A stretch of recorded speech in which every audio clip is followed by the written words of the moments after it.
Me encuentro lejos de mi familia, de mis amigos, de mi país. Tan solo hace unos meses mi vida giraba como la de la mayoría, atender los asuntos del día a día en el trabajo, en el hogar y con nuestras comunidades más cercanas. Esa vida hoy se siente lejana considerando lo que estoy viviendo en este momento mientras escribo estas líneas. Me encuentro observando una singular vista al mar desde una playa del Mediterráneo. No estoy en alguna famosa playa de Francia, Grecia o Italia. No, me encuentro en una playa de un lugar llamado Palestina.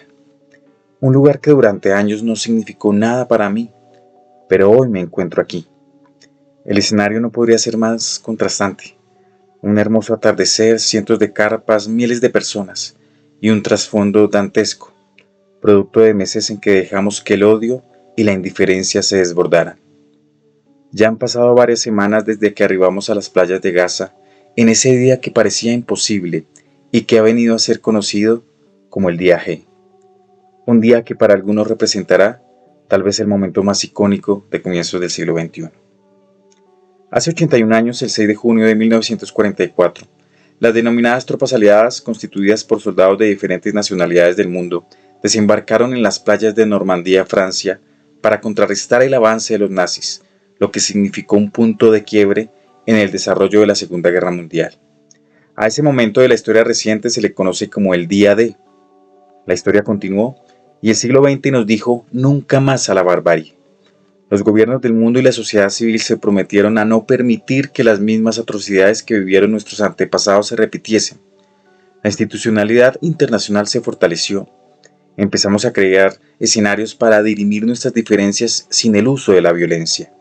Aumentaron los movimientos pacifistas. La colonización retrocedió. Firmamos cientos de acuerdos. Y aún así, en pleno siglo XXI, le fallamos a la gente de Gaza. Permitimos la subyugación de todo un pueblo, la destrucción de su economía, de sus derechos civiles. Permitimos el bombardeo sistemático, el desplazamiento en masa y, peor aún, la muerte de miles de inocentes. Todo en nombre de la legítima defensa, de la lucha contra el terrorismo o de simplemente exterminar animales. Tal vez, si alguien llega a leer estas notas en algún momento, llegue a pensar que soy antisemita. Lo cierto es que no lo soy, ni estoy en contra del pueblo de Israel o similares. No soy antisemita. Tampoco soy un agente encubierto de Hamas, de los hutíes o de Hezbollah, ni me patrocinó el gobierno de Irán o algún club secreto en contra de las religiones. No soy reptiliano ni un sirviente del anticristo similares. Para muchas personas, absorbidas por el odio, el miedo y la desesperanza, la única opción que pueden imaginar para explicar por qué una persona puede llegar a dejar su familia, su trabajo e incluso arriesgar su propia vida, debe ser porque está también motivada por el odio, el miedo y la desesperanza, y que si lo hace es porque está en contra del pueblo de Israel o de los judíos y un largo etcétera. Pero esto no es necesariamente así. No niego que hay personas que en efecto, como respuesta al genocidio del pueblo palestino, han dejado que el odio colonice sus corazones y por tanto empiecen a realizar acciones en contra de aquello que relacionan a Israel. Esto no está bien, pero este para nada es siempre el caso. Existen otras razones por las cuales miles de personas decidimos venir hasta Palestina, algunos incluso judíos e israelíes. Algunos entendemos que ningún grupo social, pueblo o nación tiene el derecho de infligir tanto dolor a otro, independientemente de las justificaciones esgrimidas. De hecho, a algunos de nosotros ni siquiera nos importa la etnia, la religión o la tendencia política del otro. Algunos de nosotros simplemente nos consideramos parte de un mismo grupo, la especie humana.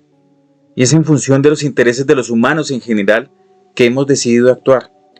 Si permitíamos que la indiferencia, el miedo y el odio ganaran esta batalla, estábamos permitiendo que ésta se expandiera.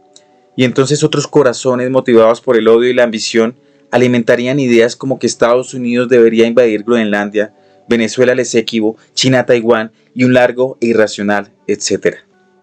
Si permitíamos que esto continuara, se generaría un precedente que se conectaría con el mundo y promovería aún más su sufrimiento, el sufrimiento de la especie humana en su conjunto y de paso del planeta entero. El Día G tuvo miles de precedentes en todo el mundo.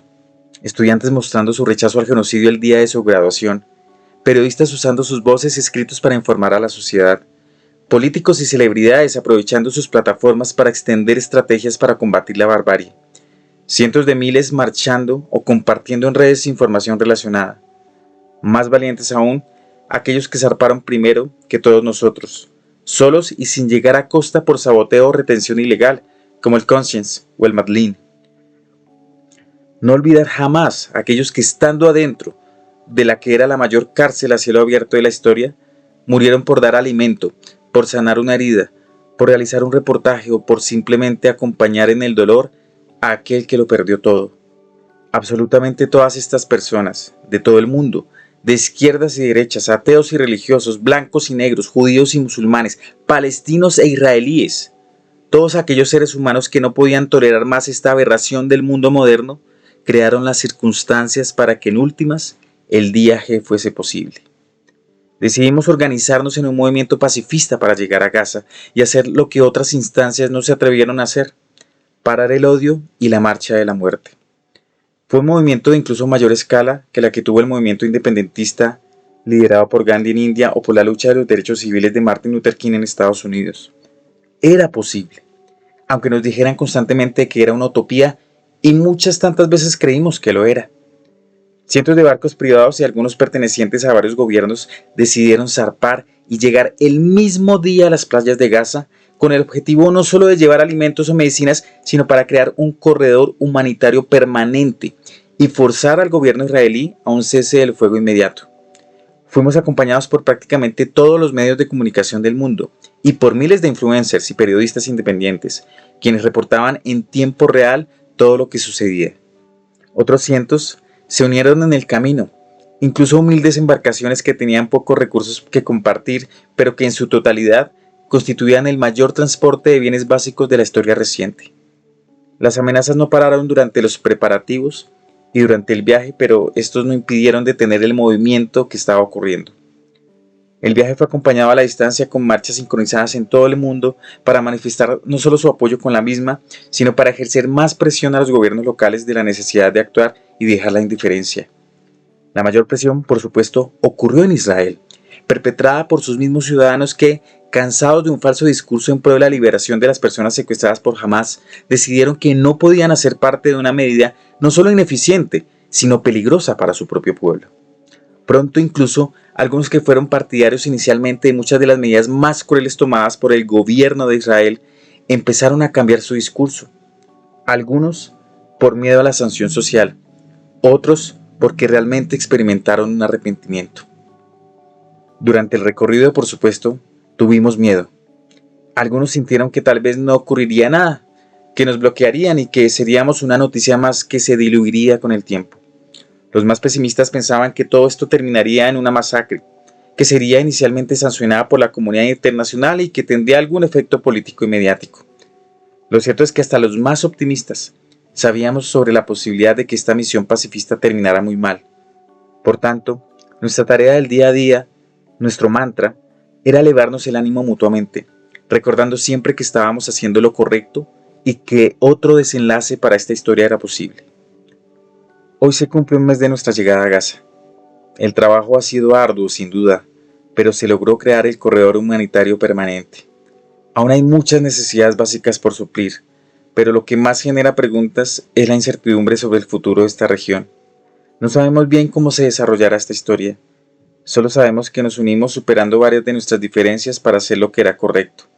Sabemos que nuestra intervención ha salvado la vida de varios inocentes y que hoy hay menos sufrimiento en Gaza y en Israel, y en general, más esperanza en la humanidad. Estoy sentado en esta playa, lejos de mi familia, de mi hogar y de mis amigos, ayudando a reconstruir familias, hogares y creando nuevas amistades. No me arrepiento. Hicimos lo que debíamos hacer y hoy más que nunca me siento parte de la gran familia humana. Solo espero que no desistamos en que otro mundo es posible.